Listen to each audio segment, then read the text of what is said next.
ఒకవైపు లక్షల కోట్ల దోపిడీ, మరోవైపు కుటుంబ తగాదాలు. కేసీఆర్ కాలగర్భంలో కలిసిపోయినట్టే. తెలంగాణలో 8 మంది బీజేపీ ఎంపీల గెలుపు అక్రమమే.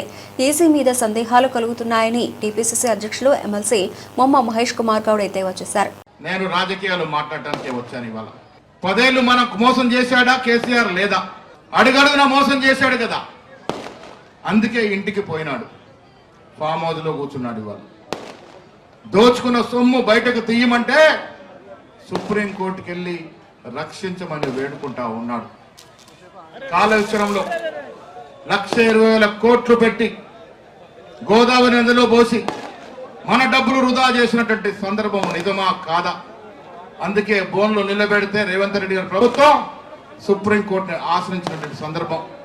మిత్రులారా, టీఆర్ఎస్ పని అయిపోయింది. రాష్ట్రంలో అన్నా చెల్లెల మధ్య ఆస్తి తగాదా నడుస్తూ ఉంది. అది ఇప్పుడప్పుడే తెగదు, మళ్ళా ఎన్నికల నాటి కూడా తెగది కాబట్టి వారు రాజకీయంగా ఉండరు అనే మాట చెప్తా ఉన్నాను. ఇక బీజేపీ పార్టీ 3వసారి అధికారంలోకి రావటానికి ఓట్లు దొంగలించారనే మాట రాహుల్ గాంధీ గారు రుజువులతో సహా నిరూపిస్తే ఇది వాస్తవం, తప్పిదం జరిగిందని చెప్పాల్సిన election commission of India BJP అధికార పార్టీకి వత్తాసు పలుకుతా ఉంది. అసలు తప్పే జరగలేని చెప్తా ఉంది.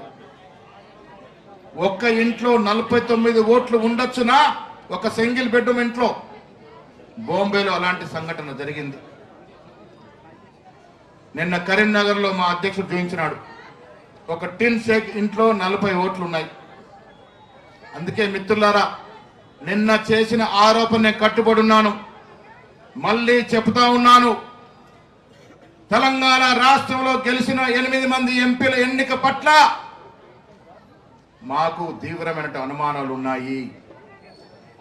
ఇక్కడ కూడా ఈ 8 మంది ఎంపీలు ఓట్లు దొంగలించే గెలిచారని కుండలు బద్దలు కొట్టి చెప్తా ఉన్నాను నేను. కారణం, ఓట్లు దొంగలించే సంస్కృతి, అధికార దహం